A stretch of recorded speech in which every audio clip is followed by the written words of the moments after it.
קדוש, קדוש,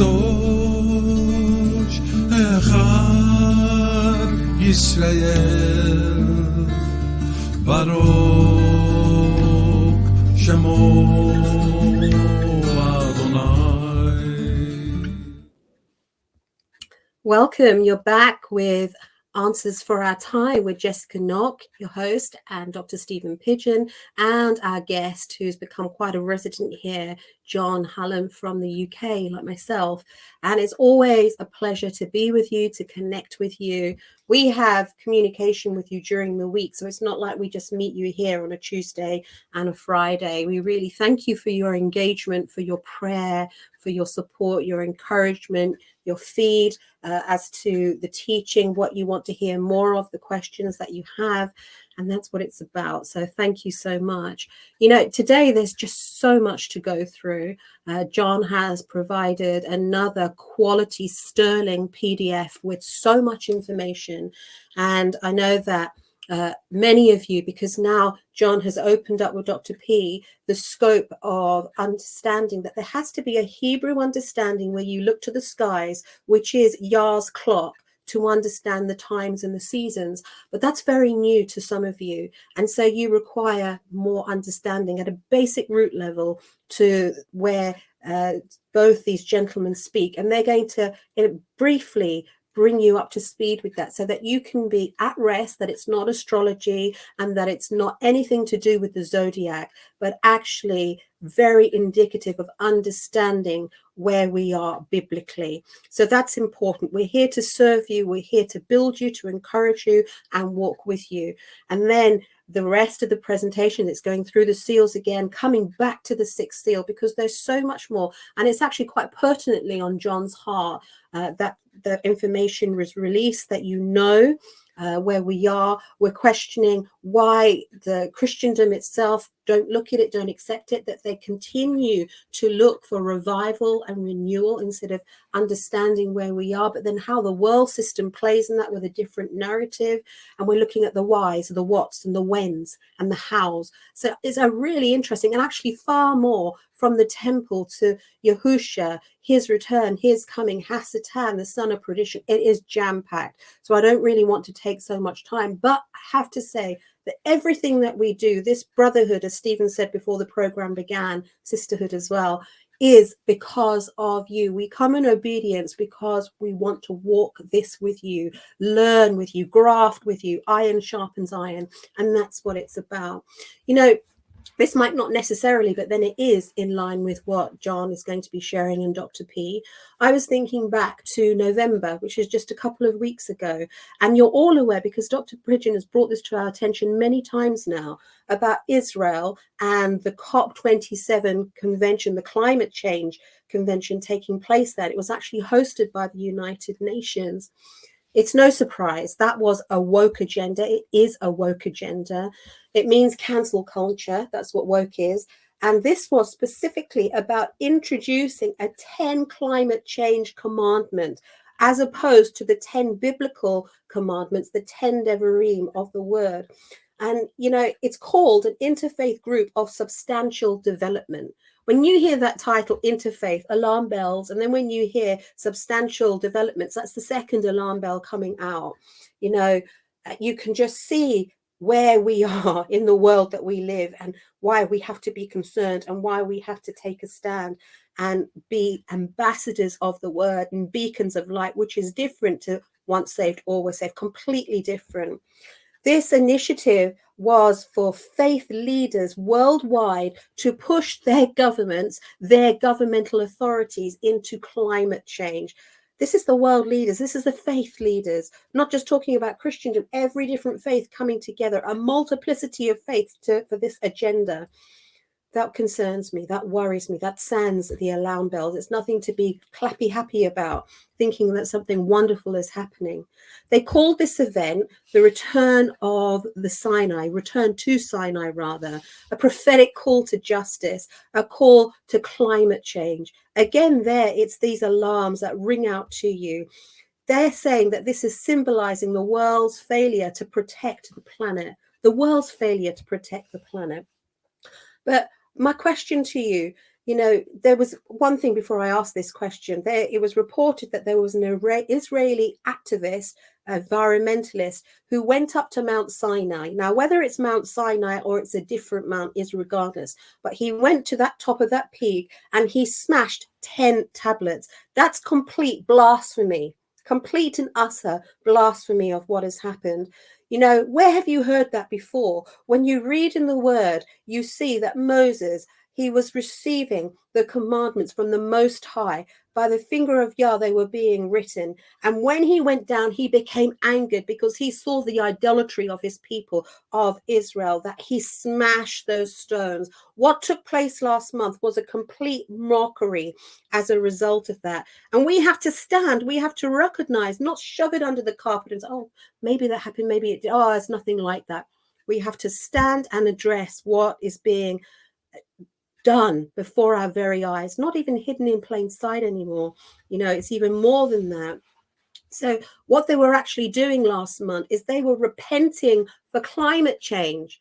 Now, this is the ridiculous thing, repenting for climate change. This was headed by the Pope. Therefore, if it's headed by the Pope, why was he not leading the nation to repent for the sins against the 10 commandments, against the original 10 Deborahim? Instead, it's for repenting against climate change. This is how demonic he is. This is how demonic the system is and the place that we are in right now. And we have to recognize that. That's the first thing. Instead, all of this is a provocation of Yah. Everything in this program that you hear today is a provocation of Yah as we enter into these tribulating times, as we go into a dark winter, as we are aware of what is before us by the word. Jews, Muslims, Christians, Hindus, Buddhists from Israel, Egypt, UK, USA, Spain, they all gathered for this climate repentance. They call it climate principles as well. I find out that they're cited as these, and I'm going to read to you the 10 that they are. You can hear mysticism in them. You can hear the satanicness behind them, demonicness, the masonry behind them, and also New Age. And some of them don't even make sense, but here it is. 1, that's the first commandment, according to them. We are stewards of this world. The second commandment, creation manifests divinity. 3, everything in life is interconnected. 4, do not harm. 5, look after tomorrow. 6, raise above ego for our world. 7, change our inner climate. 8, repent and return. 9, every action matters. 10, use mind, open heart. I mean, they're so open close. There has to be a hidden meaning to it. And I'm convinced we will begin to see what that is as time goes by. But for the remnant, this means nothing to us. We don't stand by this. We don't hold to it because the word abides in us and we abide in the word. Yahuwah abides in us and vice versa. And we abide in him. And that is our pinnacle. That is our rock. That is our foundation. Look at the 10 commandments. I'm not going to go through them all, the biblical 10 commandments here. The first commandment says, there shall be no other gods before me. But what I just brought to your attention, this interfaith group are worshipping other gods. Interfaith, it's there in the word. 2, the second commandment, thou shalt make no graven images. Therefore, why the Pope, who is leading this, is he not calling out his own Vatican and saying, take down your idols, take down your saints?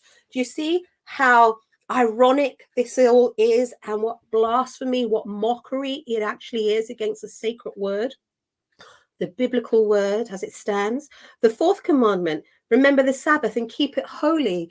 Kodesh, keep it holy. They have turned Sunday worship into worshipping Rome.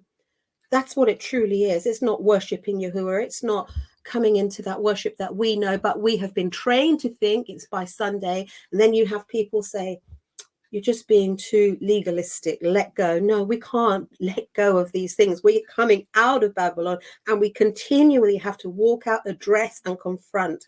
That's my stand, and that's how I encourage you to be. Thou shalt not murder. That's the 6th commandment in the Bible. Well, then what about abortion? What about the immortal fetal line that's been used in all of this pharmakia lately, and actually since the 70s and beyond that? So there's a big point to it. Ultimately, the agenda is depopulation, death by any means. That's something that John and Dr. P are going to go into because it covers the seals. So can you see how the word comes into play against what I was reading of this falsity of their climate change commandments? It's ridiculous. And again, it's insulting to Yahuwah. It is provocating him into anger. Thou shalt not commit adultery. That's the 7th commandment. That's not just talking about conventional marriage. I see that to do with gender and sexuality, because you have to accept that as the norm now. If you don't, you come against persecution, and that's going to get worse because you're coming against the norm and the narrative of this world. The 9th commandment says, thou shalt not bear false witness. So what about all those authorities and the media with the falsity that they continue to provide to us to this day? And what about the biggest lie of climate change, which is all in line with what these commandments are about in the first place? It's man-made. Everything that they're talking about, that they're saying is a problem, is a normal cycle of what happens on the earth. This is where we have to wake up. Smell the coffee, there is a saying. But for us, it's understanding the word and seeing it bring truth into these situations. Thou shalt not covet. That's the 10th commandment. Then actually, why doesn't the Pope bring his friends in the World Economic Forum and everywhere else, the Vatican, telling them to stop coveting the assets of everybody else as they see the Great Reset come into place, into maximum capacity? They're the type of things that we're dealing with today and bringing it through the word. I couldn't find a logo of this event, but I just want to explain to you, right, that it has yellow rays above, and some of you will be very aware of this, and blue rays below. Those rays represent the 7 years of harvest and the 7 years of famine, as written in the book of Joseph. And also the artist, and then there's a long horizon as well, which has a significance too. But the artist who created this logo has boldly said that he created it in worship to the sun god. Of course, that sun god is this Hannic symbolism. So can you see how deep this rabbit hole goes? How deep we have to come and stand against the things of Hasatan in this time, in this day. Even in the month of December, we see idolatry all around us, from the Santa Claus to the Father Christmas to the decorations on the tree, the Christmas tree itself, the traditions, everything being paganistic or deeply rooted in Satanism as well. You know, even Moloch, the way that what we do with our children at Christmas time, and they do this all to comfort the flesh. Again, this is what we have to stand against. 25th December is not Yahusha's true birth date. When they are worshipping on that day, that's Nimrod's son, Tammuz. Do you see the rabbit hole, how deep it gets? That's why we have to keep on continuously making this stand. You know, I heard that the Pope, he wants to abolish fossil fueling. That's one of these climate things that he introduced. Shows how much he cares for his nations, shows how much he cares for his people. Because if you abandon that, that's just going to increase the energy crisis that we already have. That's going to increase the issues that are there and will bring about famine. Famine is part of the seals, remember? Because if there's no transport for food, transport for petrol, transport for fertilizer, transport for cows, the cycle goes on, we will see famine come in. But this is what the globalists want. This is what the UN, the WHO and economic forums, they all want: depopulation and control. And the seals show you death by any means. This, can you see integration of the word and what is happening in front of us? That's what I wanted to bring to your attention. The climate control is even said to be in relation to the country in Dubai. They've got the headquarters for the one world religion, and that's supposed to be finished in 2022. Well, we're at the end of 2022, and if they are together, can you imagine when it comes to the point that commandments are things that we have to keep to, their commandments? And if we don't, I see that as a time that the remnant, not all of Christendom, because you can see that a lot of Christendom and other faith leaders are supporting this evil narrative, but those who have come out of Babylon, the secret Babylon system, will stand up and they will make a difference. They will not bow the knee to totalitarianism, to the world government, to this mystery Babylon. That's what today is all about: exposing, understanding how to distinguish and walk away and stand firm against mystery Babylon. That's why the word says, come out of her, my people, lest you partake in her fornications. And that's our heart here today, to keep on drumming it home to you. So I want to leave that with you. Thank you for your time. I always love to share at the beginning with you because we just simply care for you. And I hear what you say during the week, and we try to bring that into the program. So now let's bring Jon on first, our guest. Jon, so wonderful to have you back. You know, Yes, nice to be back. Thanks for having me on. Appreciate it. you know what the people say, that they just admire your humility because you're delivering a hard message, but you do it in love. And they really do appreciate that, Jon. That's really important. Thank you. Yeah. The viewers matter because for them, this is their only, sometimes in a lot of cases, this and what they get on a Thursday and a Saturday are the only places that they get fellowship and learn. So it really does matter. Thank you. Yeah, I mean, a few things have come across, and as you dig into the Book of Revelation, so many things come, answers come forward that I've asked my whole life, and suddenly it just, yours great. He shows you, and I'm hopefully today, with Dr. P, yourself, and the audience, we can knock through a few things. Yeah, absolutely. So let's bring Dr. P on as well. Thank you, Stephen. Hi, Jesse. Hi, Jon. Hey. Yeah, it's my great delight to be here. This is a wonderful time for us to be able to share and to be able to share into the United Kingdom and really throughout Europe and the Western world. And these are very important things that are happening. Of course, as we see, the world of knowledge is being revealed to us now. And this is a prediction out of Daniel 12 that knowledge would increase. And I can remember thinking back in 2010, well, knowledge is going to explode as we come into the end days. And as it does, the antediluvian world will be revealed to us. Yeah. And now it's coming so true. The show we did with Zen Garcia on Tuesday was remarkable. The Thracian Chronicles, I've been provided other information out of Ireland too that has a very interesting record. Wow. Oh yeah, it's a very interesting record, Jesse. It's a very interesting record, and I don't know if we're going to be able to tell this story before we lose the digital world or not. Jon's contribution is so important at this point. We have another fellow that works with us at Sefer Academy, which is John Austin Reed, who has put together a presentation and instruction on the Mazarot. And it's a very highly acclaimed presentation. It's received stellar reviews. If you're interested in getting the foundation on the Mazarot, quite similar to the E.W. Bullinger Messenger to the Stars, it's a great instruction. And it can be had at Sefer Academy. Just look for the Mazarot at Sefer Academy and you can find it. It'll give you some background on where Jon Hallam is going here today. Because, again, one of the great problems in discussing the Mazarot is that people mistake it for astrology. And astrology, again, is a popular word for a pop culture practice that has almost nothing to do with true astrology or true astronomy.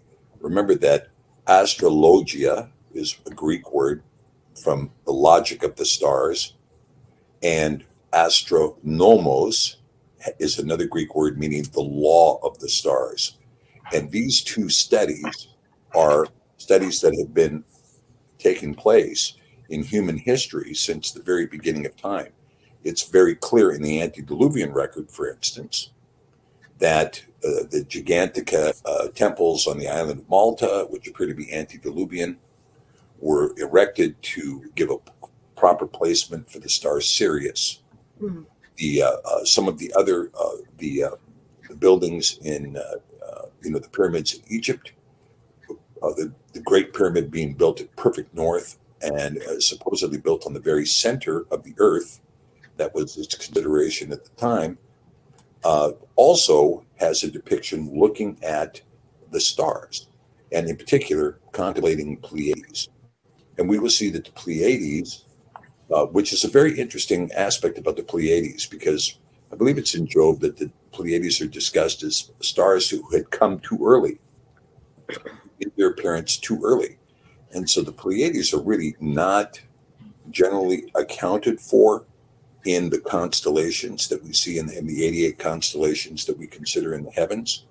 And, for those who are interested, there are some very good phone apps that you can download that are incredible in terms of giving information on the various constellations. And some of them, for instance, I have an app that I really enjoy that is, I'm trying to remember the name of it. It's, let's see, Stellarium.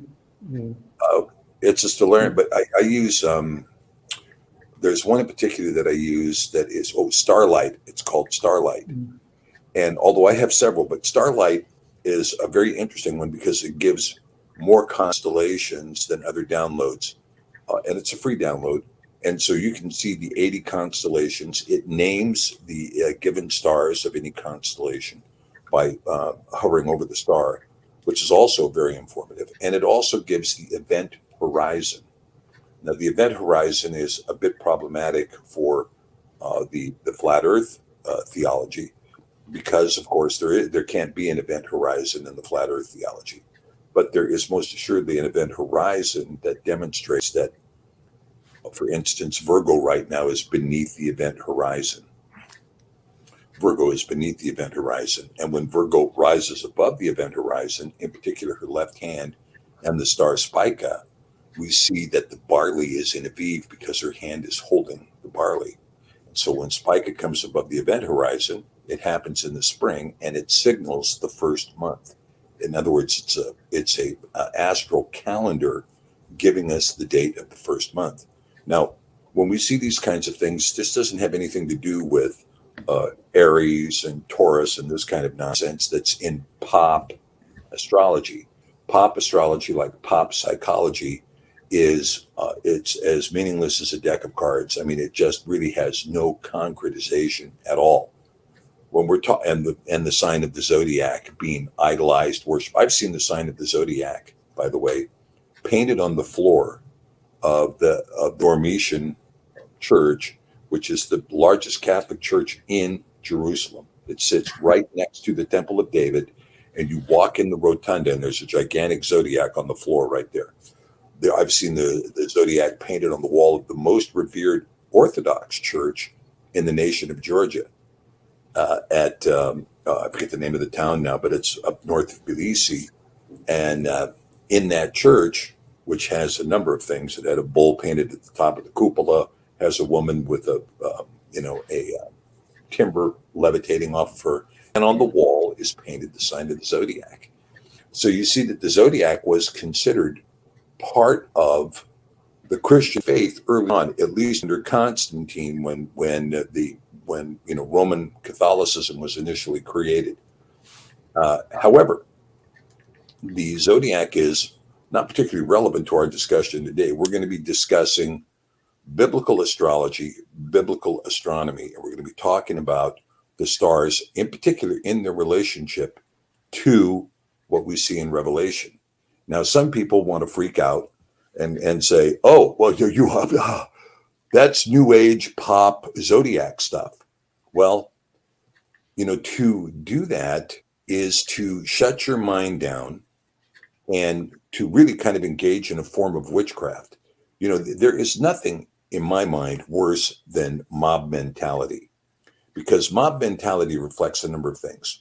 You look at what happened in Salem, in Massachusetts, in the United States in the 1600s, right? One woman who happened to own property as a widow, they wanted her property.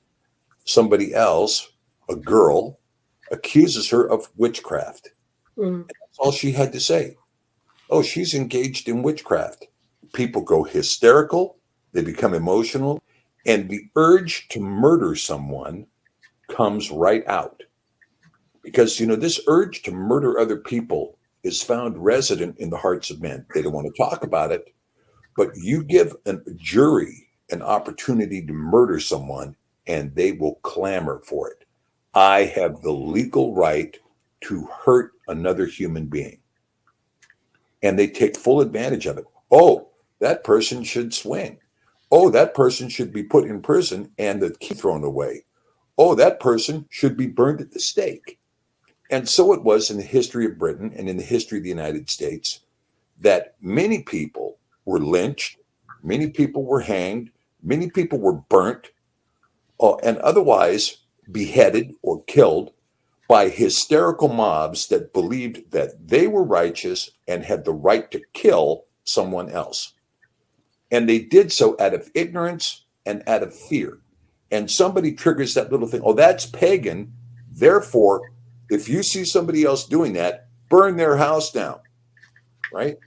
And so this idea of being somebody triggering you with fear over some word that some Baptist preacher wants to house because you don't know the word, you don't know the Hebrew, and people who are judging people who are exposing scripture when they haven't read the text entirely, and yet they're going to render judgment, right? This is what Zen was talking about.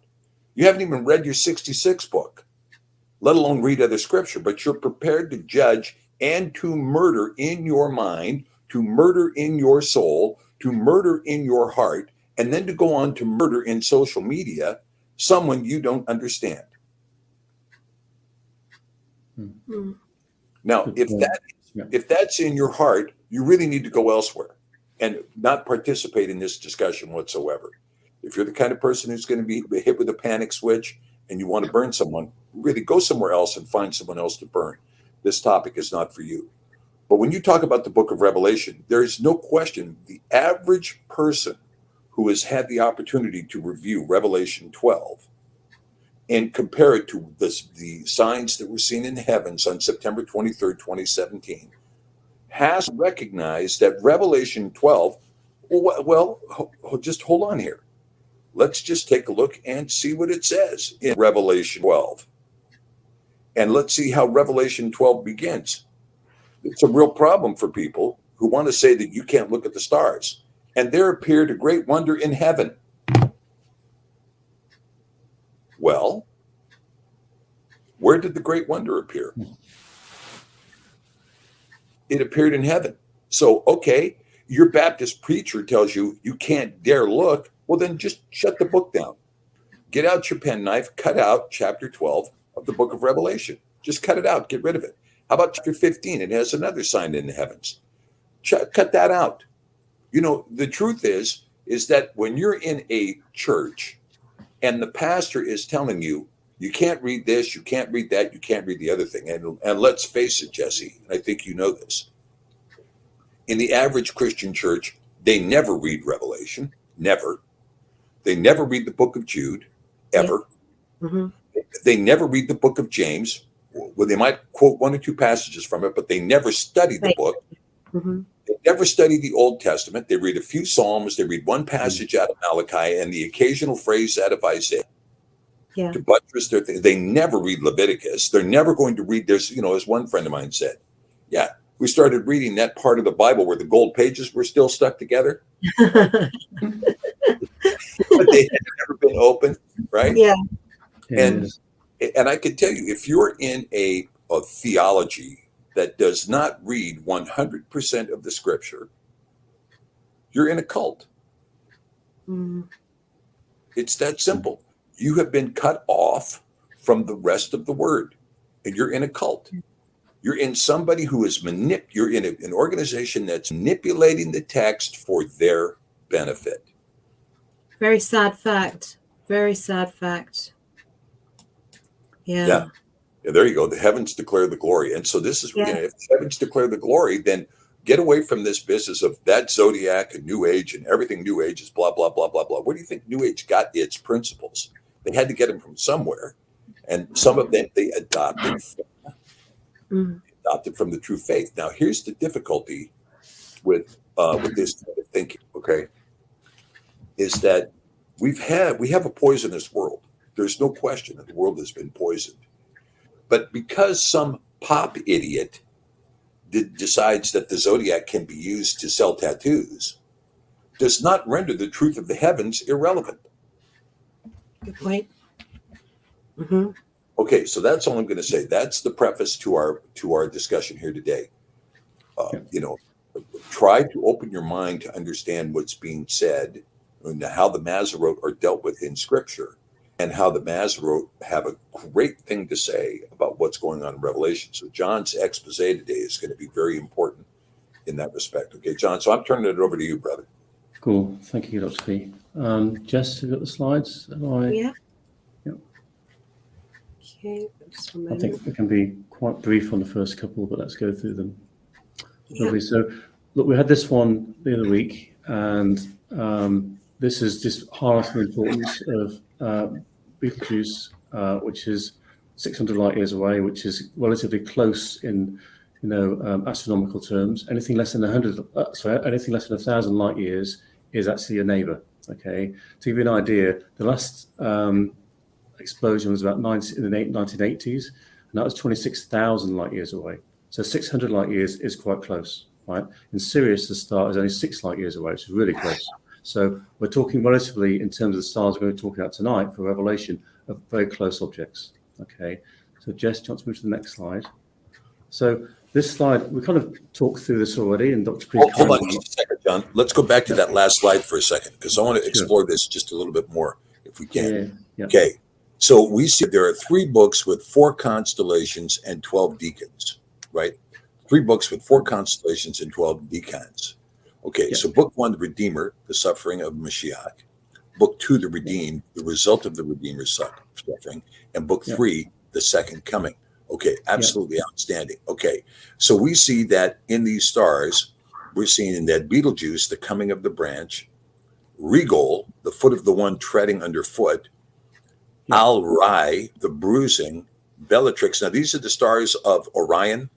These are the stars of Orion. These are the stars of Orion describing the manifestation of this, it's a story, and I think on the next couple of slides, Dr. P will go into this. And so we just click on Jess just for a minute, if that's okay, but that's spot on. So on there's a couple of things here. On the bottom right, just for kicks, I put this picture in here, which is the Whirlpool Galaxy. And about a few years ago, I think Hubble was able to zoom into the middle of it, and you can see what very much looks like a tav, right? It's a cross right in the bang smack in the middle of this Whirlpool Galaxy, which is inexplicable, but it's kind of nice and big smile if you're a Christian, right? In terms of a sign and a marker in the heavens.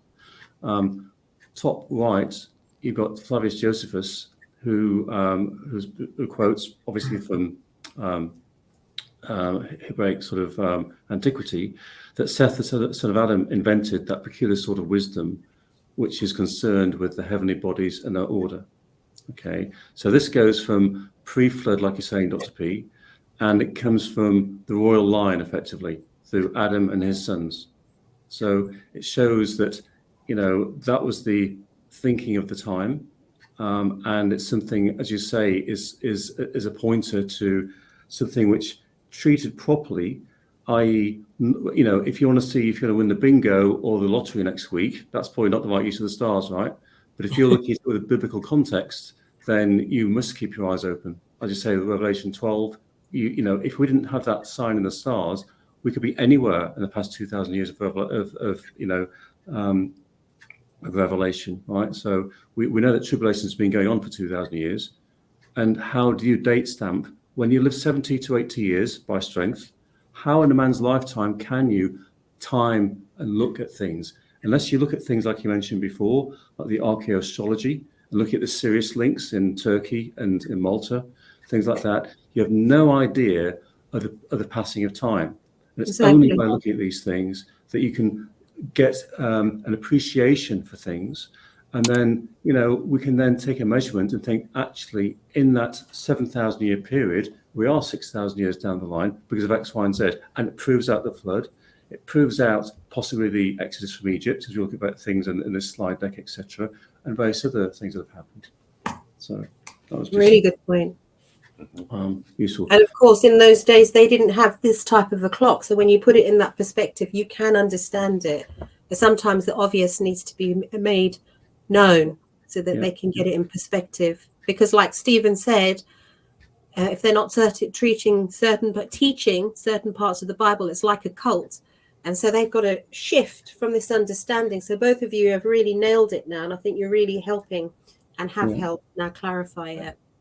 Right, let's spin to the next slide quickly, and I'll be quite quick on this. And again, this is something which is second nature to Dr. P. I've learned to do this over the past few years by studying Hebrew in its native form a little bit, is to take the names and interpret them, you know, and whether you use a Brown Driver Briggs or use some other methodology, there are meanings behind the letters and the names.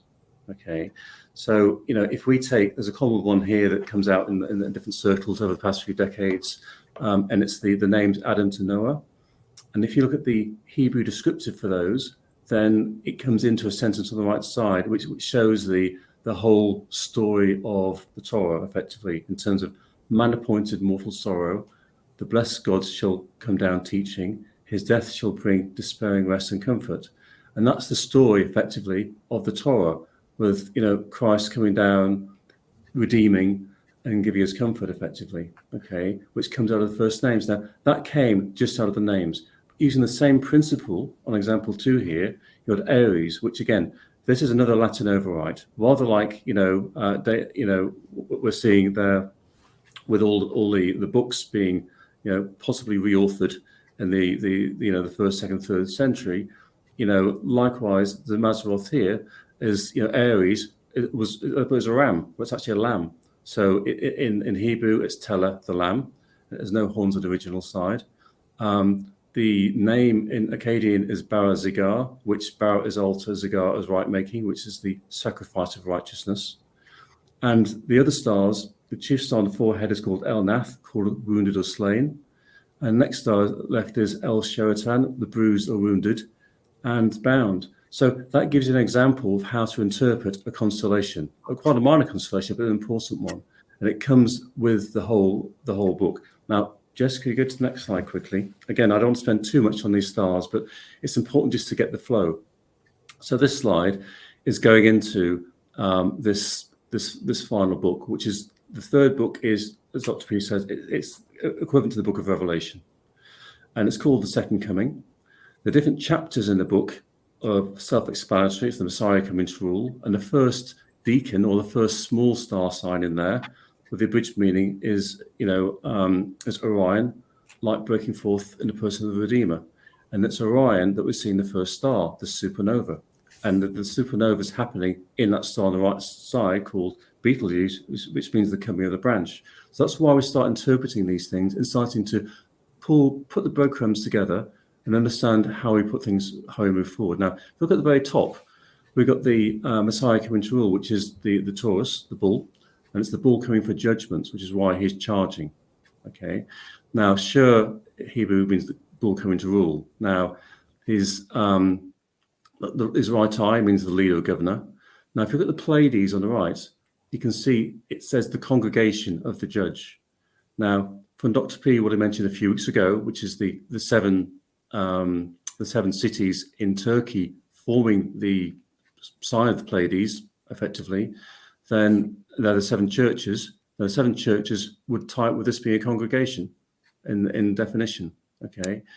And then, you know, you can read the rest yourselves. I mean, this slide will be distributed, Jess. I'm not going to read through every bit of it, but just to pull out the Pleiades there, Betelgeuse, because it's you know, it's the sign of the coming of the branch, and that started exploding 2018. And Sirius, because we've seen in the astrology side of things, you know, we're seeing all these monuments pointed to Sirius for some reason. Now, I've got my own thoughts about that, but that's something we won't discuss here. And then the final bit really are these bits I've highlighted. You've got the lesser sheepfold, which is kind of like the lesser bear. You've got the greater bear. It says the fold and flock. That's also the greater sheepfold. And then you've got the redeemed pilgrims coming home. That's the pilgrims coming home. So that could be looked at the same thing, like an empty sheepfold, a full sheepfold, and then get on a ship.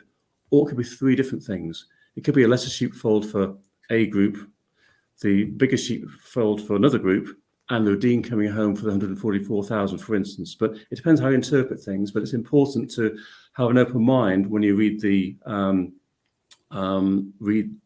read these signs, interpret them, and look at the descriptions. So the abridged stars on the right side, and you can see the sheepfold analogies, the flocks, etc., and gathering in.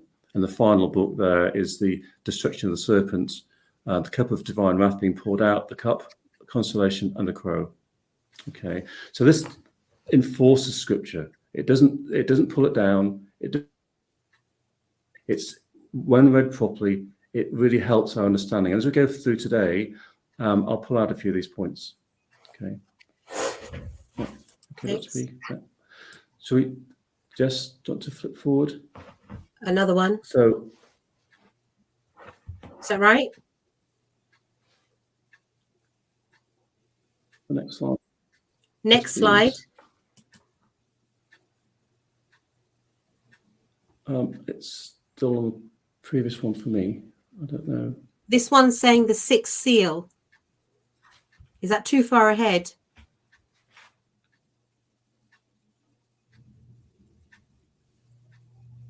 You can see if you can control it so you can get it to the page you require.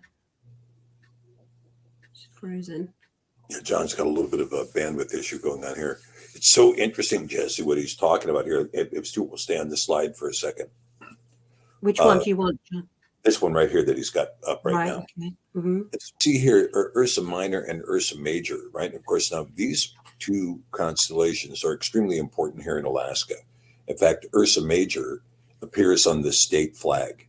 Okay, we have a song up here that is the national anthem of Alaska. 8 stars of gold on a field of blue, Alaska's flag, may it mean to you. And this has the 7 stars of Ursa Major and, of course, Polaris. There you are, John. And it's very interesting that Ursa Major here means the fold and the flock, right? Okay. Fold and the flock. I mean, that is so huge for us. You know, there's, because I'm getting ready to re-record this song. I've written a new arrangement for the Alaska flag song. And the second verse says that a native lad picked the stars, that there would be no bars, right? There would be no lines between the people who live in Alaska. There would be no lines of division between the indigenous people and the people who came here later. And of course, we have, this is where East meets West. So the fact that Ursa Major means the fold and the flock is just huge. It's so important to me that this is its construct, because I do believe that we lived on sacred ground up here in Alaska. It's a sacred place, and you know, and this is something that we are beginning to hold out, not for purposes of beating people up with evangelism, but to extol the name of Yah over this great land, Al-Yaska, of Yah over it, and to recognize that this constellation that appears in our skies every night, Ursa Major and Ursa Minor, is talking about the lesser sheepfold and the greater sheepfold, the sheepfold in the flock. This is its house. This is its place. This is the mountain above the mountains in Malachi 4 and Isaiah 14. This is that place, and is demonstrated by these stars. Okay, I'm going to hand it back to you, John. Let's see if we can find our. That's useful. Slide, okay? Useful. Yeah, cool. Thank you. Just do you want to go to the next slide, if that's possible?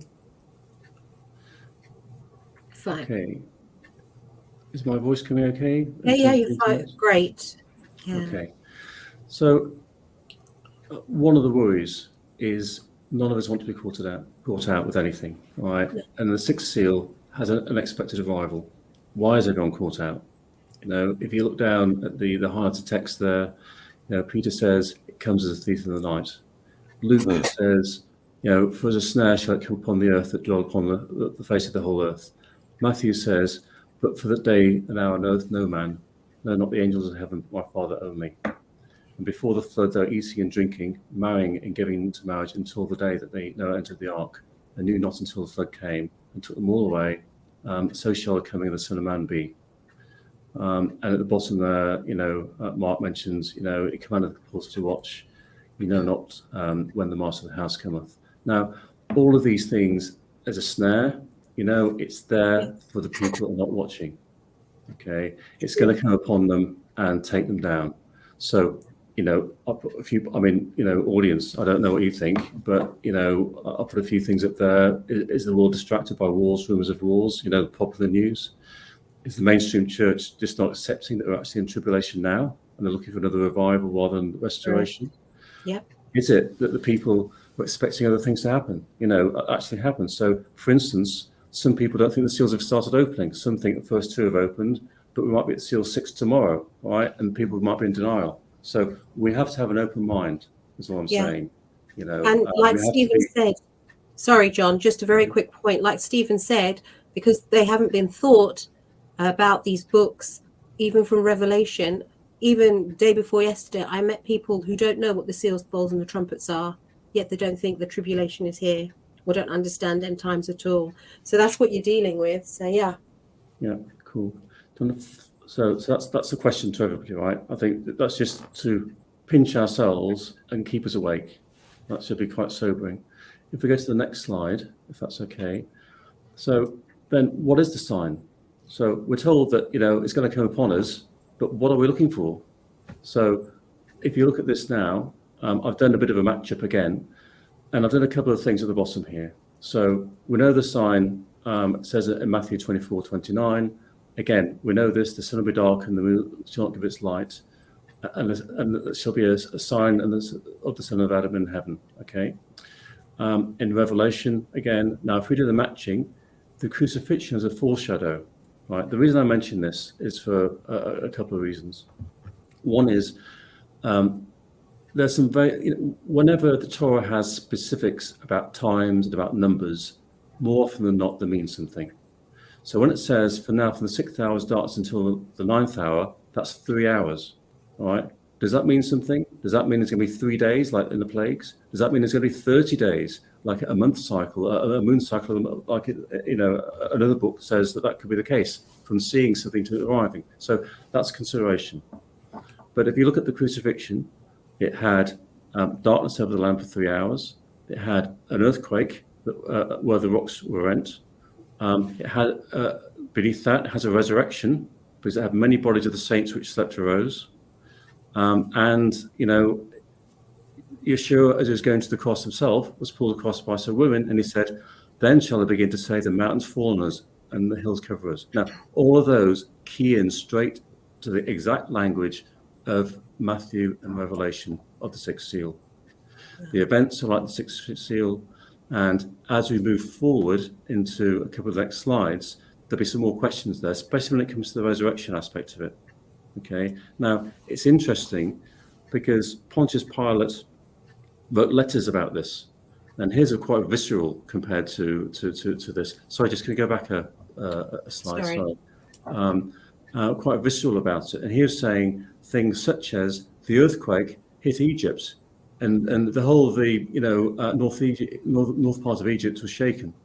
He mentioned the stars going dim and brighter and things like that. Again, this is just Pontius Pilate. It's not part of the Torah, but it's just another ancillary source that we can look at for this event. And then, could the sign be the temple opening up? Could it be the New Jerusalem arriving? Could it be a star like Betelgeuse? Could it be an apocalyptic sign such as massive comet asteroid, Planet X? And the other thing, which I've been shocked about personally in the past week or so, is the idea of the magnetosphere collapsing. Right. And the reason I say that is because one of the possibilities when you talk about dark winter last year and dark winter this year is a code name for something. Now, if they know there's going to be 3 days of darkness through an event such as the magnetosphere collapsing, and when that happens, as we will go further in the slides, if we get to them tonight, when they came out of Egypt, there's 3 days of darkness. It's a heavy darkness. They couldn't even strike a light literally. There's only light in the Hebrew houses because there's probably not enough oxygen. There's probably not, the environment has changed, and the magnetosphere could have collapsed at that time as well. Okay, so that's another consideration. I'm throwing it out there for people, and I don't want to do too far down that. But all I'm saying is, the sign is, it says that everybody. Hello. Yeah, we can hear you. All right, my machine's just gone. It says that all the earth will see it, all the nations of the earth. So somehow it can't be a rainbow, all right? It's got to be something a bit more cosmic, or a bit more us on Earth, right? So if it's not the magnetosphere, it's going to have to be something like a Planet X or something, a pole shift or something. John, just explain very quickly what is a metosphere so people A understand. magnetosphere, sorry. Think of the firmament, right? Right. It's one of those great things that's, it's put in, and it was created then to separate us on Earth from other things, right? So you can call it, and whether you mingle. Oh, I have Oh, we lost John for a second. Let me see if I can answer that question for us, Jesse. Please. Of Thank course, you. if I had the whiteboard, I could annotate this. We can see a little bit You better. will have one soon. We're moving platforms and you will have a whiteboard soon. Okay, great. Well, the magnetosphere is, Nikola Tesla expressed that the Earth was, in fact, an anode. You have two things in electricity, anodes and cathodes. And this was kind of what you see in a tube, okay? But what it amounts to is that here's the Earth as a ball, and the Earth as a ball has an electromagnetic sphere around it.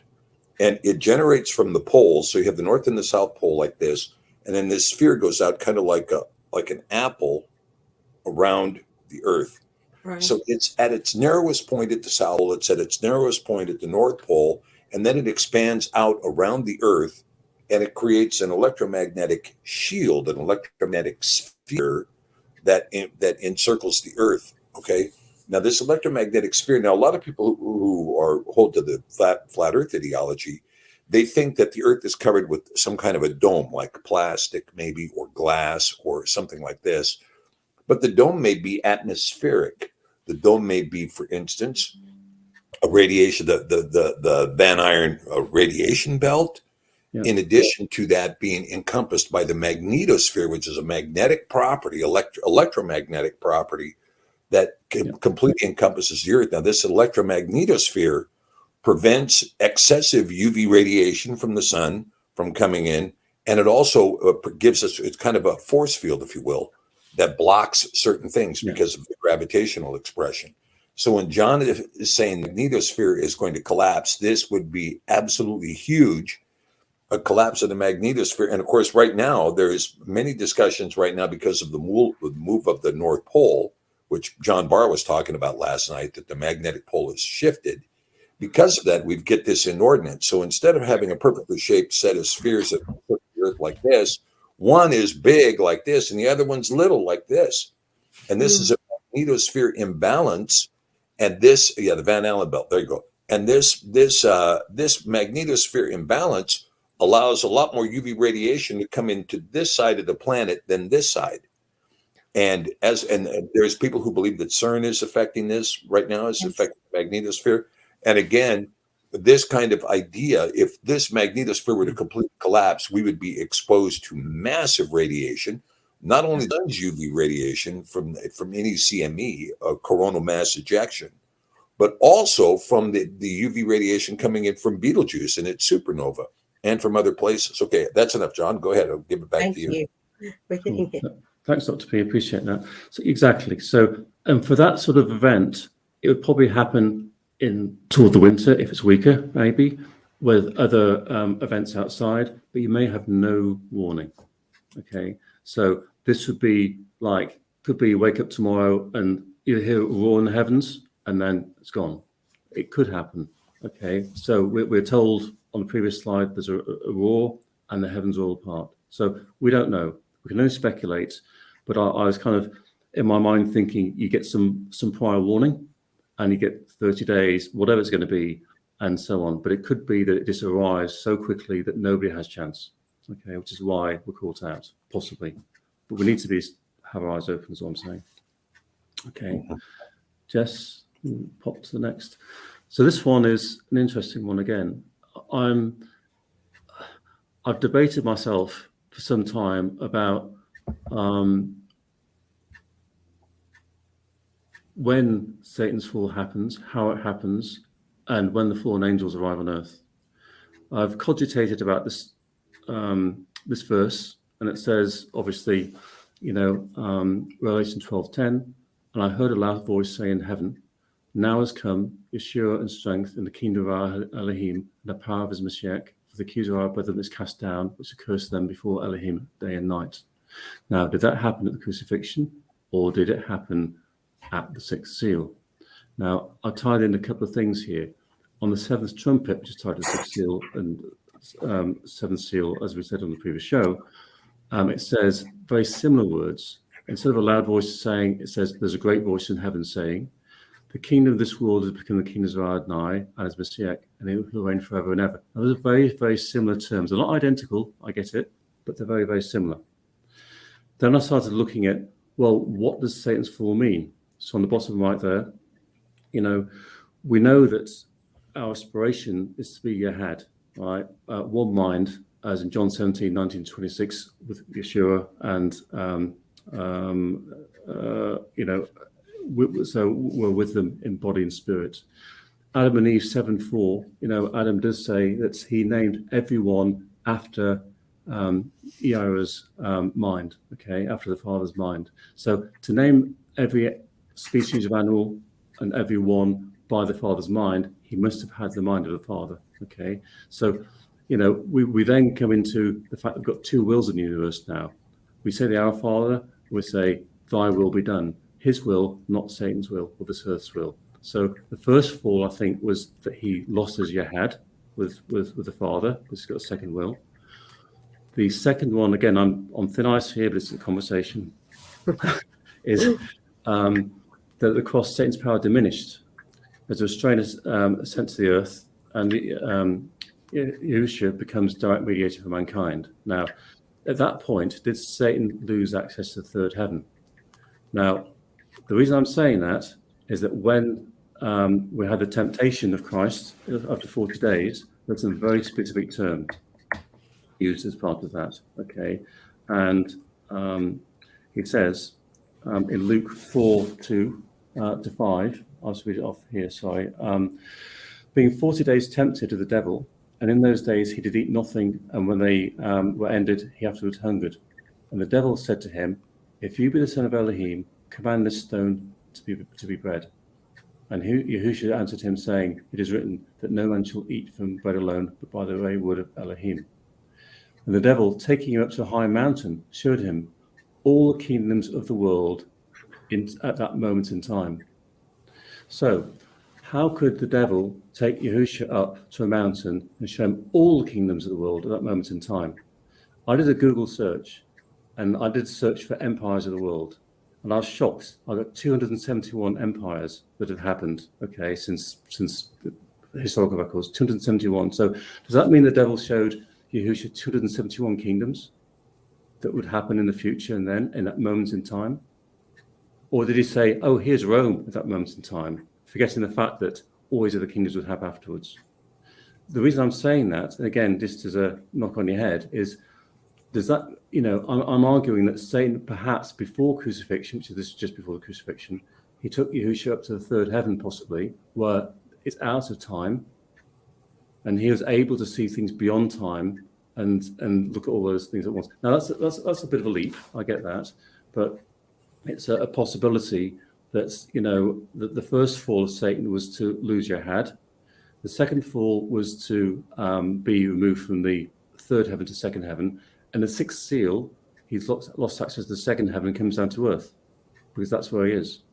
So that's a chronology. That's a very good point, John. Let's take that for just a second before you go beyond it, because you're making some really good points. That, number one, we know the mountains of the earth today. The tallest peak on earth is, Everest, which is some 29,000 feet. And if you stood on top of Everest, you would not be able to see even one kingdom of earth. You can't even see all of Nepal, let alone all of the known world. So, so this is a figurative statement in Luke 4, where he's telling him to take you to the highest mountain where you can see all the kingdoms of the earth. And of course, quite often when you talk about the mountain of Yah, what is the mountain of Yah, right? It is not necessarily a mountain. It is a spiritual place. So if he was going to see it out of time, then the third heaven would have to have been the place. So this is a very interesting discussion. Now, as we talk about this, let's make sure that people know that you're not talking out of your hat. Paul is the one who discusses three heavens. He says he knew a man that ascended to the third heaven. He's the one that says Satan occupies the second heaven. I mean, this is Paul's discussion. This is New Testament discussion. If you haven't read the New Testament, you don't know this, but you should have read the New Testament by now, and you would know that the discussion of three heavens is very well discussed in the New Testament. Now, there's other books that buttress this same kind of description. One is the Ascension of Isaiah.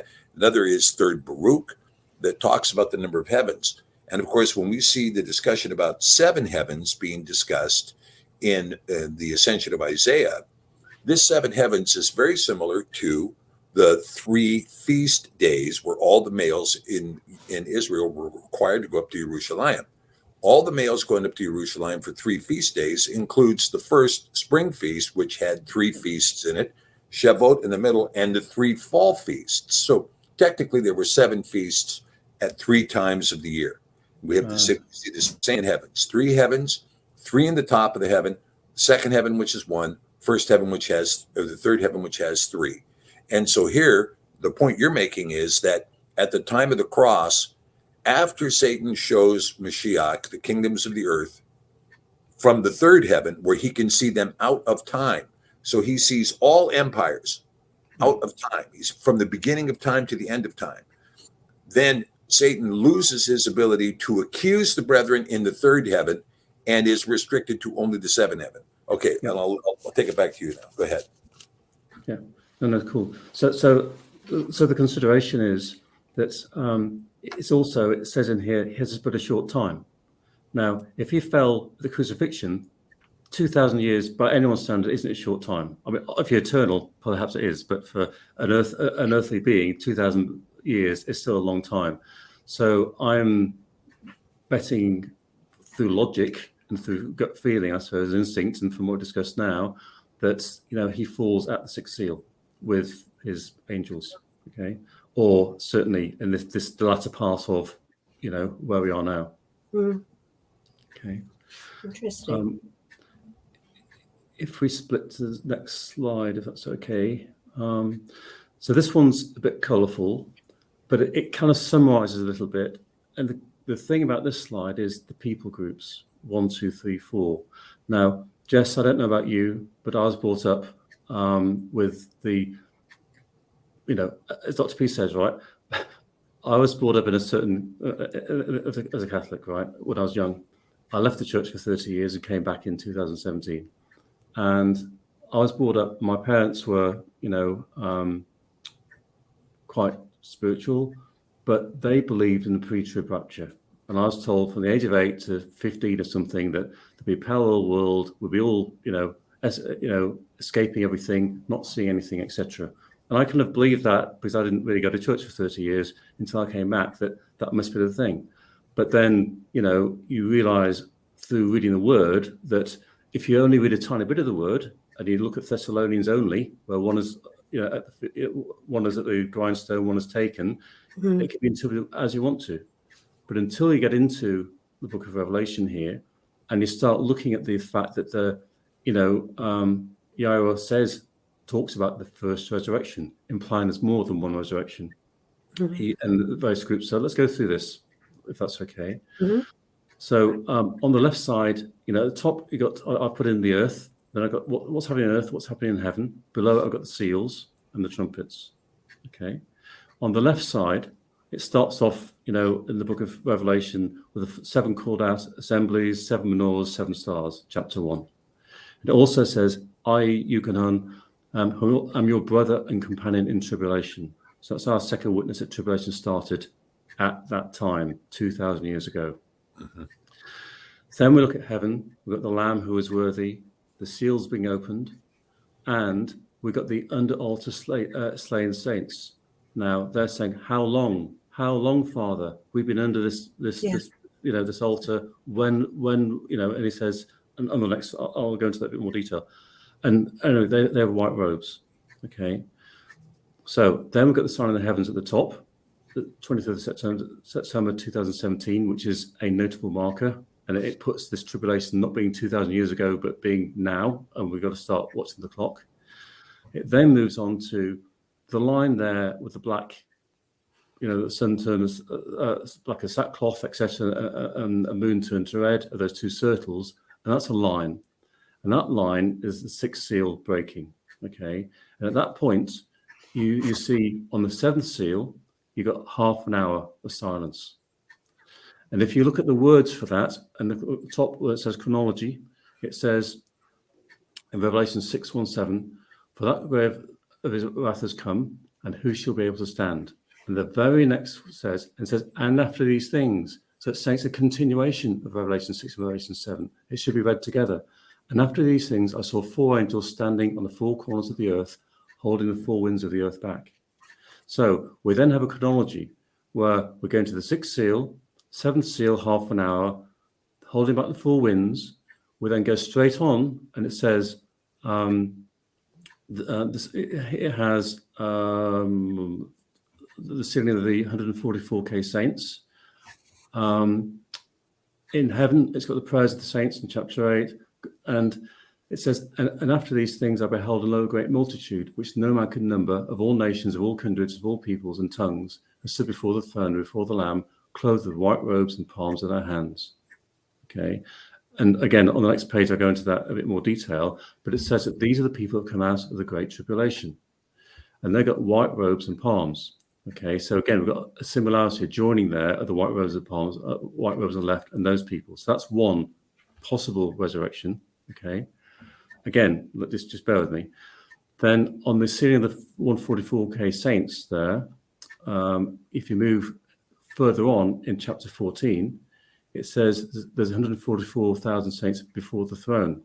They're playing guitars, and they're playing a song. And again, this is another key. So the first key is the robes. The second key is they're playing a song that nobody could sing or learn.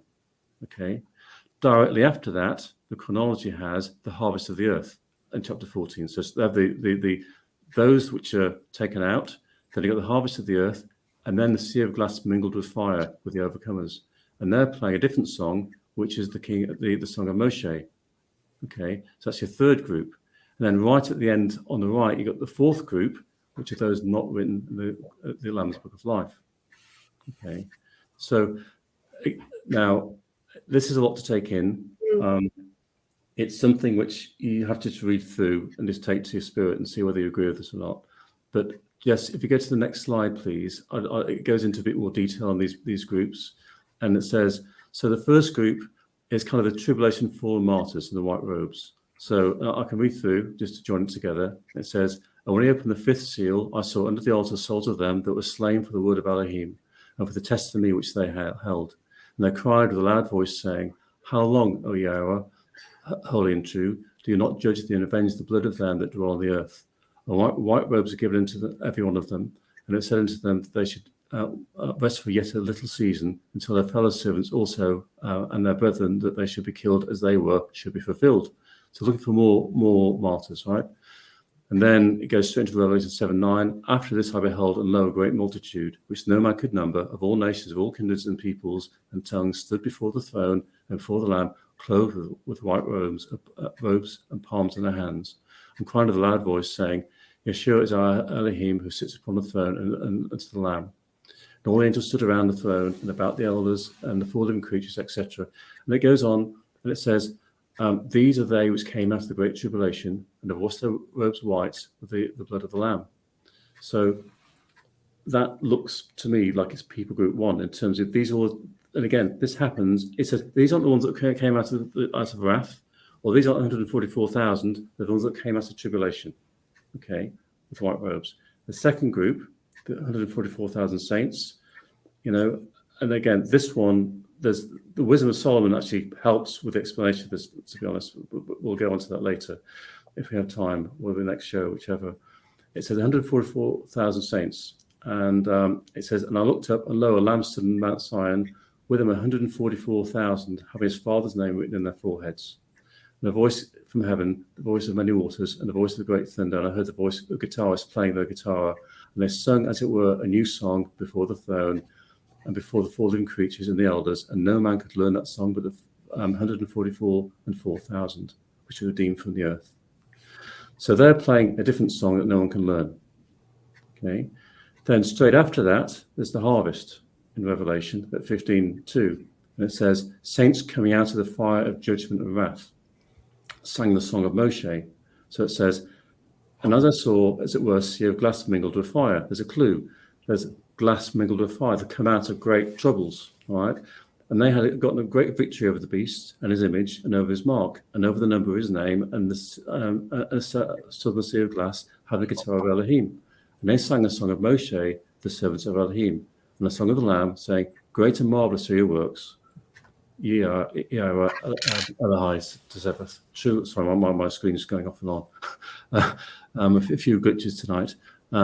King of the Kodashim. So that's your third group. And the fourth one is those righteous judgment that aren't in the Lamb's Book of Life. Now, this is something which people may not agree with, but just from looking at the word and using critical thinking and looking at things, you can see that the 144,000 are different from the others. They sing a song that no man can sing. Okay, and they've got a different song for the saints coming out of tribulation, or actually white robes coming out of tribulation, and a different song for those coming out of wrath and judgment. And they could be, you might think, are some of these the wise and unwise virgins? The unwise ones have had to go through wrath and come out, and the wise ones have come out beforehand. I don't know. Are they, or these? There's so many things you can build into this. So I'm going to leave it there just for thought and for people to take to heart and read. But it's certainly not the pre-trib rapture that I was looking at when I was growing up. Okay. No, it's not. With John Nelson Darby putting that together, I just refute it on that basis because that's man and the young girl as well. And I really just don't look at it further than that. Yeah. So are we okay to continue, or should we pause a bit? It's up to you. You and Stephen go in the direction you want. Dr. P, okay to continue? Are we? Yeah, sure. Cool. So, okay. So there's a lot to take in. The next few slides are really looking back to look forward for two things. One is potentially the second Exodus, and secondly is to see, we've got various foreshadows of things in the Torah, in the Bible, and I don't think we've got a cruel father. I think he will give insights to those that read his word, that are true to him in heart, and he wouldn't let us fall foul of things by accident. Okay, so as a result, when you start looking at a few things, one of the things when I started reading the Torah deeply, after it's been shown the New Testament and probably, as Dr. P says, the common verse of of the four apostles, we start looking and seeing that most of the prophets actually refer back and say, and Yahweh says, I remember I brought you back out of Egypt. And he repeats it again and again through all of the prophets.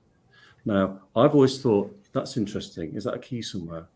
And the reason being that, I'm thinking, our Father, he's created the whole universe.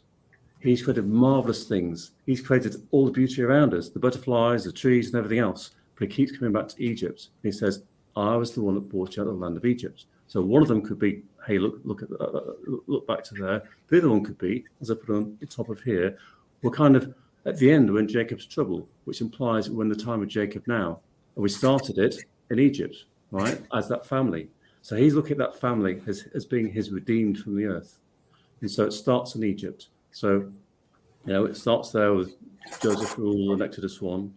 We then move out and finish with Joseph's promise, all the kingdoms of the world, etc., and the great company, etc., of nations, Jacob's trouble, and we've got the spiritual Egypt going on, and obviously spiritual Babylon and spiritual Sidon as well, right? And at the top, I just called out a few verses just to highlight this point. And in Ezekiel, he says, the word of Yahweh came unto me, saying, Son of Adam, prophesy and say, Thus says Adonai Yahweh, howl ye, woe worth the day, for the day is near, even the day of Yahweh is near. It's a cloudy day, it shall be a time of the heathen. No, it's not a time of the saints, it's a time of the heathen, right? And the sword shall come upon Mitzrayim, a great pain shall be in Cush. And Mitzrayim is echoed through Ezekiel. In Isaiah, again, he says, I'll set his hand out a second time, implying the first time was in Egypt, you know, with Exodus. The second time is going to come into where we are now, the spiritual Egypt. Okay. Likewise, in Zechariah, he says, "I'll bring them out again, also out of the land of Mitzrayim." So he's saying this again. It's going back to going forwards again. He's implying when spiritual Egypt now, and he'll bring his hand forth again. Okay. So, you know, in Revelation 11:8, it says at the bottom, and again, I know this is pointing to Jerusalem, but it's just another point to say, you know, and their dead bodies shall lie in the streets of the great city, which is spiritually called Sedum and Mitzrayim. You know, so, you know, it's just a lot of pointers. And so let's look back and see whether that can point to the sixth seal, which I believe it does. So, Jess, could you move to the second slide? Is that possible? Yeah. So the last Exodus, was it a foreshadow?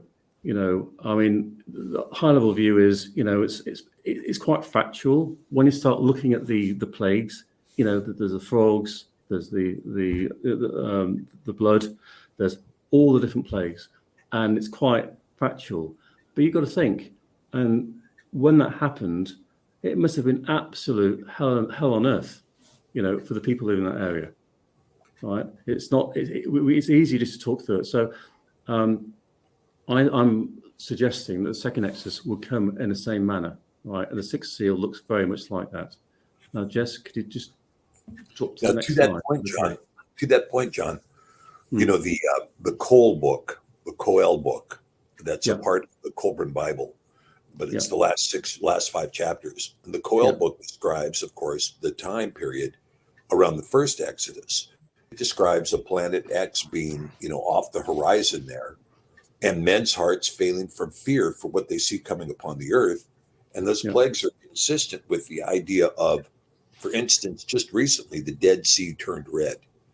And they think that the Dead Sea turned red and other waters have turned red from a cosmic dust that has come to the earth and has, you know, the iron rich, if you will, that has landed in these waters and turned them red. Well, this would be consistent with what happened in the plague, that the waters turned to blood, that these frogs came in, these locusts came in, and so on and so forth. And the Cole book describes this as a time when people's hearts were failing them for seeing what was coming on the earth. And so the women were doing nothing. The men were refusing to go to work. The women were refusing to raise their family. And even the Pharaoh was like, well, we don't know what to do. We're just going to sit back here and watch. And it was in this environment that Moshe said, well, I'm gathering up the children of Israel and we're leaving.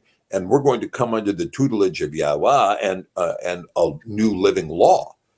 Yep. And so when you talk about this idea of these coming back, again, if we have some kind of cataclysmic event like you're describing here. Now, when you said the sixth seal begins with the sun going dark and the moon going dark, there's a couple of things there. There's a couple of ways that could happen. One, a large-scale planet like Gil-Broussard describes, 7 times the size of Earth, coming into the orbit of Earth and eclipsing the sun so that the sun is not seen at all, because it appears in heaven much larger than the sun because it's much closer to the Earth and a vast planet.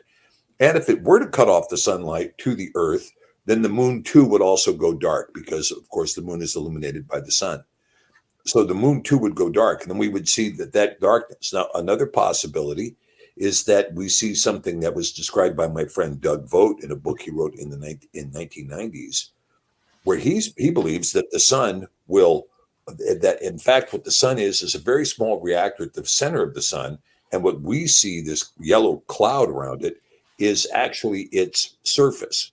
It's like a balloon, like a great balloon, and that, you know, every so often, and I don't know how many years he calculated in his book, but the sun sheds its skin and the whole of the skin goes away, and all that remains there is this little tiny reactor that we would see as a star, while it rebuilt then it's going to rebuild its outer shell again. Wow. Now that's another possibility. Were to happen again, the sun would lose its, you know, giganticness. It'd become just a very small star, and the moon, of course, would disappear from sight. And of course, the stars falling from heaven. I mean, all of these things now we can see there's an acute possibility of this in the very near horizon. We see these things as possible. Okay, so I'll turn it back over to you. That's cool. So yeah, I just listed out the plagues and I thought, well, how do these look? Does the description sound? Because again, it's very easy to get the you know, it's very easy to be very reductionist in your thoughts, thinking it's frogs, etc. But when you start looking at some of the detail behind this, both from the Exodus text itself and start getting to the Wisdom of Solomon, you see the terror that's been around and what actually happened. So, you know, just I picked a few things here just from them. You know, for instance, you know, and there's blood throughout all the land of Mitzrayim. Now, it doesn't just say in the river. It could be this iron, dust, and blood could be everywhere. Like it could, you know, it's not, you know, we know it comes out of, you know, out of the Nile, etc. But it could be everywhere. As you go further down, the hail, and it's fire mingled with hail.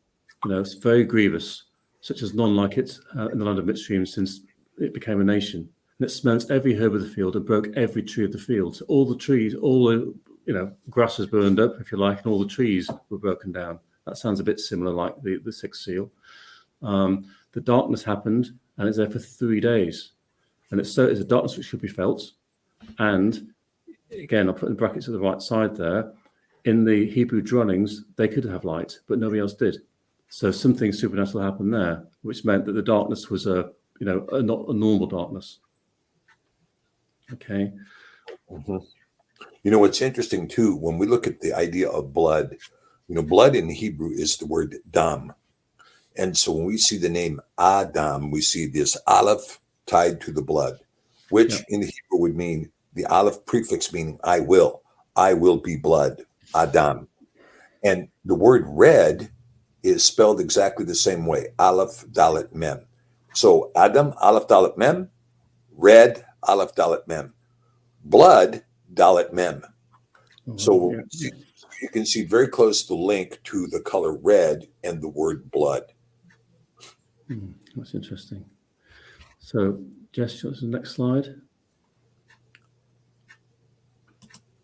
So I did the usual thing, and I cross-related the trumpets, the vials, along with the accounts in Exodus, the accounts in the Wisdom of Solomon, and from this Colburn, all right? So the Colburn text, which you mentioned, Dr. P. So because of copyright, I can't put the Colburn text in, but I can put a tick and I can put a color to say, yes, it's in there. Okay. So, you know, so we can see that the trumpets, first trumpet, a third part of the trees are burnt up and grass is burnt up and a grievous sores. And that's, you know, was in Exodus and it's in the Colburn. You know, a third of the sea became blood, a third of the creatures in the sea died, and the sea became as blood, and the souls in the sea died, and blood, and the Colburn confirms that. Now, as we're doing this from left to right, you can see there's just more than a correlation between the trumpets and vials. Okay, the pictures of the same events through different lenses. They're not kind of, you know, you're not going to do 7 trumpets and then 7 vials, especially when you come down to the review photos. So the 6th one, for instance, it says, loose the 4 angels that are bound on in the great review Euphrates, and the vial says, vial upon the great review Euphrates, so it dries up so they can cross it. Now, that's all pre-Armageddon stuff at the same time. It's not going to be, we're going to do that, and then we're going to wait for another whatever vials to come. So it's just interesting to read across. But again, this is just to take back and look at in your own time with things. But there's more than a chance here. Okay, this is by design that these events are very close. The optics here, when you look at it in this way, show, again, I'm not trying to make something right when it's false. I'm just showing a correlation here, which seems to be similar. Okay. Mm-hmm. So yeah, it seems to be a similar event. Seems to be, yeah. Jess, could you go to the next slide? Is that all right? Yeah, I'm just talking through these now. So this is where we get into some very, very, very different things. And a lot of people haven't read the Wisdom of Solomon. A lot of people have. But when you take this specific event, and I was led to this a few years ago, you start to get a very, very different context on what actually happened. Because again, this is where we come to a reductionist of it's the frogs, it's the blood, it was whatever. And when you look at the top here in the Wisdom of Solomon, the first thing is, which is what I think of the 144,000.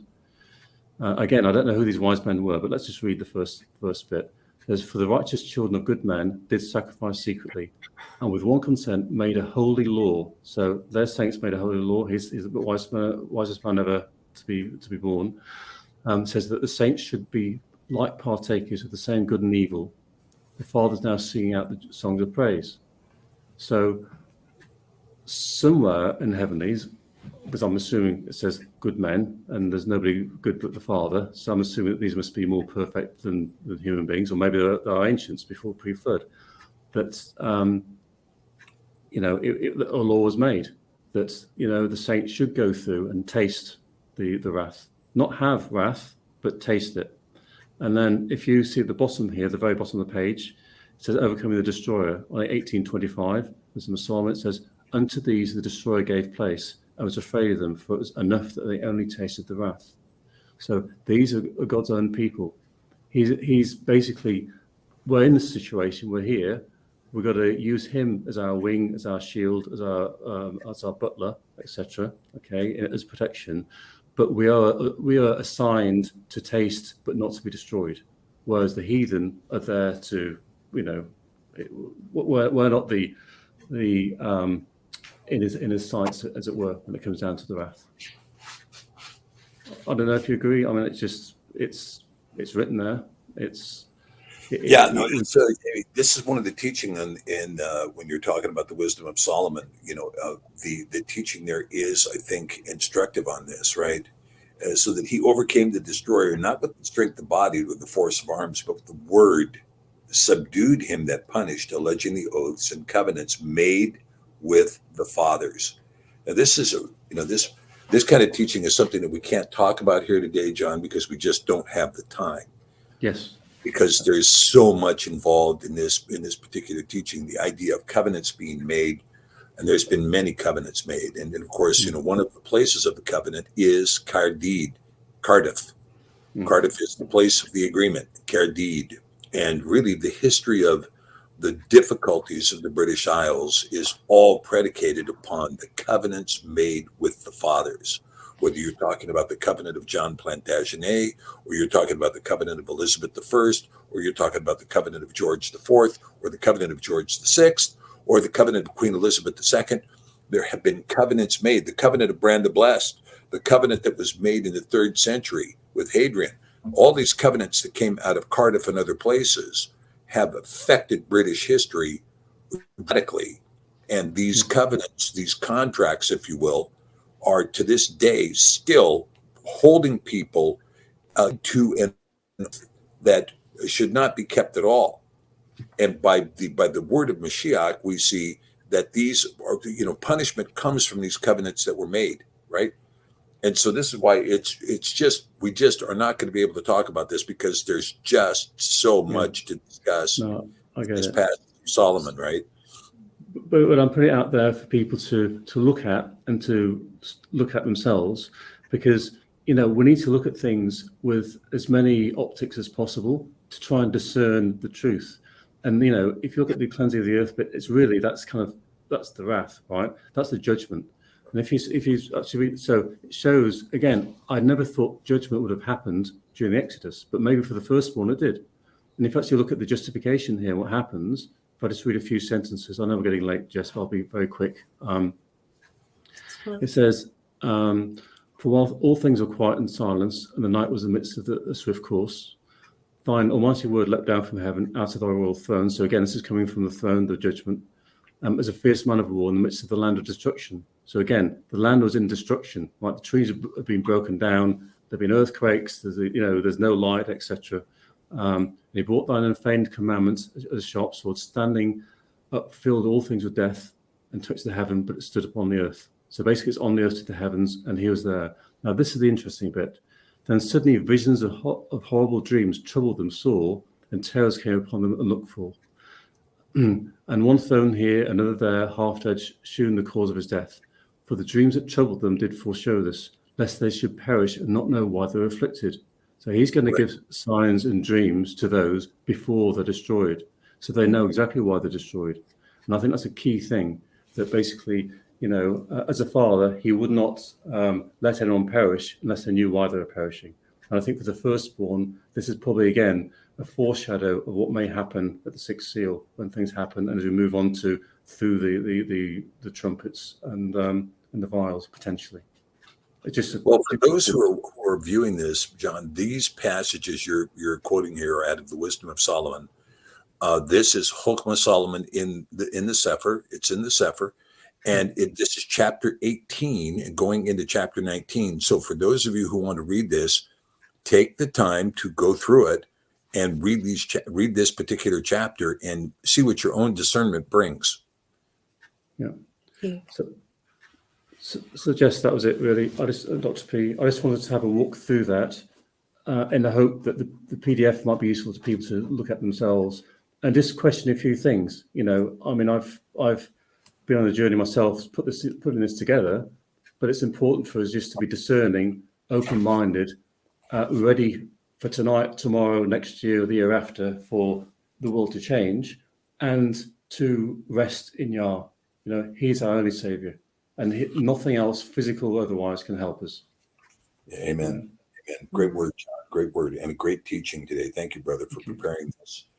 Outstanding presentation on the PowerPoint and the PDF there. It's going to be an excellent study for those who want to dig into it deeper. And of course, I would recommend that everyone here should be digging in this particular study with a great deal of more depth. We may be seeing this sixth seal coming upon us here very quickly. We are seeing signs in the heaven that are inordinate. And there are things that give us an idea that we're coming close. Now, one thing you didn't mention in the sixth seal is the great earthquake, right? The great earthquake, like no other. And this quake appears to be coming too. If you go and you can do a search on your favorite search engine to look for the incidence of earthquakes since 1990s, and they'll tell you, and it has been an absolutely exponential increase, and it has never stopped since we've arrived at 2016. We exploded into this period where quakes are happening all over the earth, and they're getting ever greater. And right now we have 21 volcanoes exploding simultaneously, which I think is the largest time this has ever happened. And these volcanoes are unleashing. We've got a situation up here in Alaska where Mount Edgecombe, which is the volcano that overlooks the town of Sitka, is becoming active again. And they have volcanoes, of course, in the Pacific Northwest becoming active again, including Mount St. Helens, which erupted before. And the volume of earthquakes now is over the top, and they're quite large. So even Dutch Sense, who gives a great reporting on earthquakes throughout the world, if you ever follow his channel, Dutch Sense, he's had an epiphany lately that just has absolutely blown his mind, looking at the creation of the earth and recognizing the symmetry of the earth. And so it's really shocked him, quite frankly. But we are seeing a greater level of earthquakes now than we've ever seen, and they're happening all over. And as a consequence, we very well could see things like the cataclysm happening at the Canary Islands with La Palma and that whole event, which could bring a major cataclysm to the United States. We're also seeing you can feel the climax of events moving up towards this great earthquake. And the Richter scale only goes to 10. And I was in a 9.2 earthquake here in Alaska in 1964, March 27th, 1964. It was the largest earthquake ever recorded in North America and the largest earthquake ever recorded on Earth. The largest being a 9.7 that lasted for almost 14 minutes in the nation of Chile. Now, that is an extraordinary earthquake. I mean, when you're talking about the Alaskan earthquake lasted for about 5.5 minutes. You can't imagine what it's like to be in an earthquake for 5.5 minutes. I mean, people in Anchorage believed that we had come to the end of the world, that the whole world was going to come apart. And so people, after the first minute, major earthquake. After the second minute, this is an unbelievable earthquake. Third minute, they're lying on the ground praying because they're believing that the earth is coming to an end. The quake that is set to come is going to be larger than both of those. So you could be talking about an earthquake that may exceed the Richter scale's ability to register the quake, above a 10. Yeah. Such an earthquake is going to be felt all over the world. and the destructiveness of it is going to be unprecedented. Tsunamis everywhere, massive changes throughout the earth, and and this could happen again at any moment. We're seeing the if you will, the preface is being read right now throughout the earth with the number of earthquakes that are here. So I'll turn it back to you guys. Wow. Well, do you know what? You've given a wonderful ending. I don't need to do much. You really put a great preface on all of that. And I have to thank you both, because it's very brave to enter into the sixth seal and to the depth that you did. It's really, really commendable, because it does help. And, if people have two screens, they can spread it out and they can really study and enlarge it or print it off. It's important that we make this available. There is so much to take in there. And it really does make you want to pray. Like you said, Stephen, at the end, when your friends and you going on for several minutes more than you were thinking this is the end, you see it from that perspective, don't you? And you just imagine it. And that's what we've got to do. We've got to weigh it up and see ourselves exactly like that and stand strong in the process. So I really want to thank you for your investments today. I want to thank the audience for staying on a little bit extra. Thank you for joining us today. We always make every program for you and cater it for you in mind. And we will see you next time. Have a blessed weekend. Shabbat Shalom, and take care, everyone. 2, 3, and...